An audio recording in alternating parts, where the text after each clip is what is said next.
The Unreliable Narrator is one of the most interesting, mysterious, thought-provoking, and powerful tools we have at our disposal. It allows writers to tell stories in ways otherwise they never could, and gets readers to rethink everything that they've read. However, as a narrator myself, I can quite reliably say that the Unreliable Narrator is rarely used in games. Why?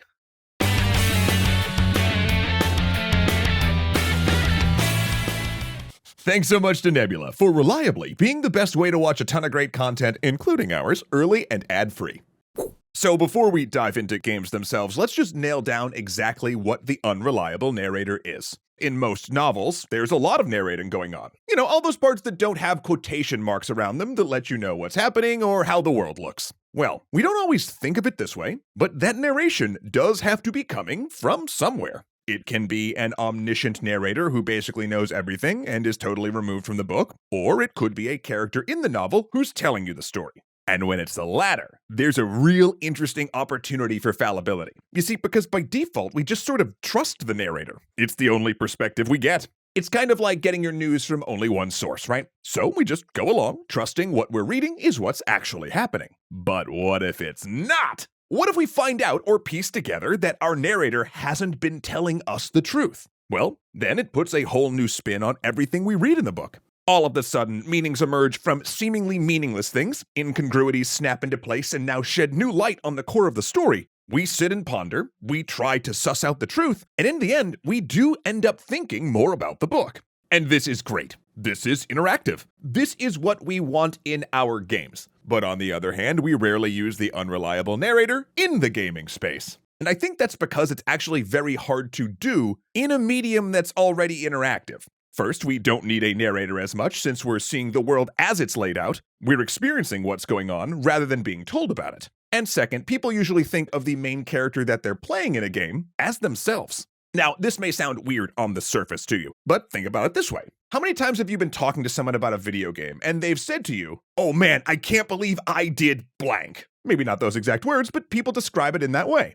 Now, think about how many times someone has described their gameplay experience by saying, "Oh, Mario or Link did blank." Or, "Oh man, when Commander Shepard did blank, that just blew my mind." Not as much, right? Because even in character-driven, choice-driven games, by putting you in the driver's seat of those characters, we as players tend to think of those characters' actions as our actions and their choices as our choices, which inherently makes it much harder to get us, the player, on board or feeling satisfied when we're told the actions that we took as a character aren't what they seemed because we just experienced them from a first-hand perspective.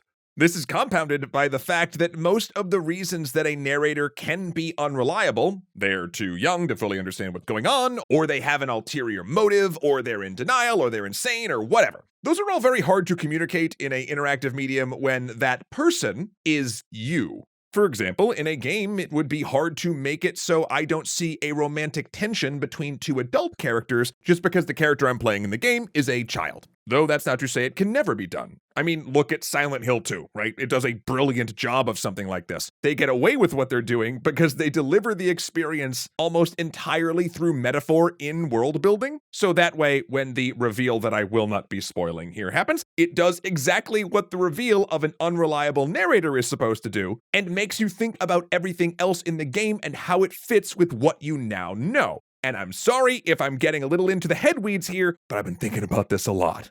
More often, though, games opt for a different technique. One that's similar to the Unreliable Narrator, but uniquely suited to the interactive medium of games. Recontextualizing your actions. A perfect example of this is Braid. While the narrative in book form would most likely have utilized an unreliable narrator, in the game, they give you a narrator, the text bits, who set up your understanding of the actions you're performing in-game, and then at the end, completely recontextualize what all of the actions you've performed in the game mean. This is subtly different from the Unreliable Narrator, as all your actions are still real and true, they just don't mean what you thought they meant. And you cannot pull that off in a non-interactive medium. Another great example of this that I love is BioShock, but you could honestly say that rides the line. Andrew Ryan serves as a sort of unreliable narrator for the piece, but his big reveal also completely alters the context for all of your previous actions. It forces you to think about what you've done, and thereby engage further with the game's core themes of free will and personal power versus responsibility. Again, this can't be done, or at least nowhere near as effectively in any other medium, because the player is doing the actions of the game, because they identify themselves as the ones perpetrating them. Subverting the meaning of those actions just hits harder. There was actually an old indie game commenting on the War on Terror, where you played a drone pilot that had to go send drones to blow up a terrorist in a town square. But when you do it, more terrorists appear in the town square. And eventually, through playing, you realize that whenever you blow up a terrorist, you can't help but hit a few civilians with the blast, and every civilian you kill makes other civilians turn into terrorists. Now, is that on the nose? Sure, but it is another example of an effective subversion in the medium of games, and it's just super interesting to think about it like that. Gone Home is another good example. It's a game where the play is all in the searching of the house that you're in and sussing out what's going on through environmental clues. At first, you might think it's a horror experience. You're looking for whatever strange or supernatural event left you coming home to find your family missing. But when you find out what's really going on, all those environmental clues you saw, even the very act of you searching, takes on a very different meaning.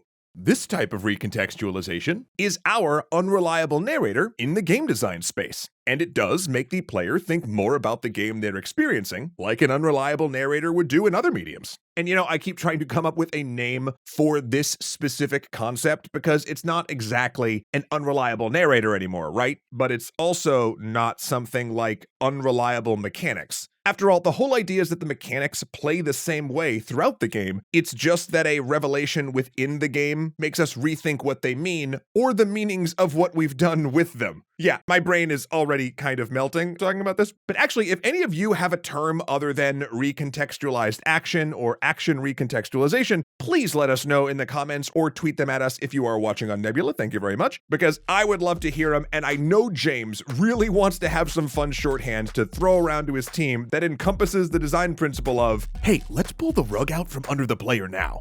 And with that, your very reliable narrator bids you adieu until next time. Psych! I'm really 3 Zoes in a trench coat. Ha! I knew narrator Matt wasn't real. David, you owe me $5. Wait, what are y'all doing? Oh, you looking for more like gaming content and stuff? Actually, I was just about to watch the new Rasputin video over on Nebula, if you're down for that sort of thing.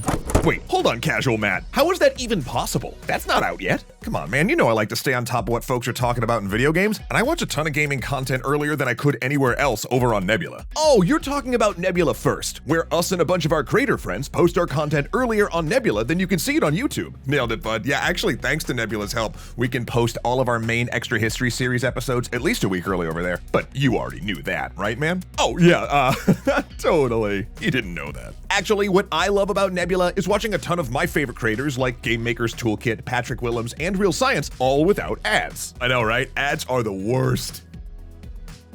Not to mention all of the original Can't See Anywhere Else content over on Nebula. Yeah, the originals are kind of the best. I just started watching Real-Time History's new series, Red Atoms. It's all about how Stalin pushed Russia to the breaking point to develop his own atomic weapons after the end of World War II. Just a super interesting look at the race for nuclear power and its long-term consequences. Seriously, chef's kiss, no notes. Well dang, Casual Matt. With all that great content, Nebula sure must cost an arm and a leg. Stop talking like a used car salesman, you monster. You know that folks get a discount when they sign up for an annual plan using our link below. Works out to something like $2.50 a month, which is actually kind of bonkers, so that's maybe where the pitch voice came in. I don't even know. Dang, I pay more for a coffee than that. Hey man, no judgment whatsoever. We all got our kinks. Look, I could keep talking forever to myself about all of the things that I love about Nebula, but at the end of the day, I think you're gonna have to experience it for yourself. All I can tell you is I really believe in what we're doing over there. And don't forget that when you sign up, again, using our link in the description, you'll also be directly supporting our channel in the process. You know what? I'm not even gonna ding you for that parasocial pull, because straight up, that's super true in how it works. Again, everybody, thank you so much for helping to make our content possible. And yeah, come at me on Twitter, say hi, let me know what you think of Nebula. I would really like to hear your thoughts, and I'm looking forward to all y'all just experiencing a better way to watch your videos on the internet.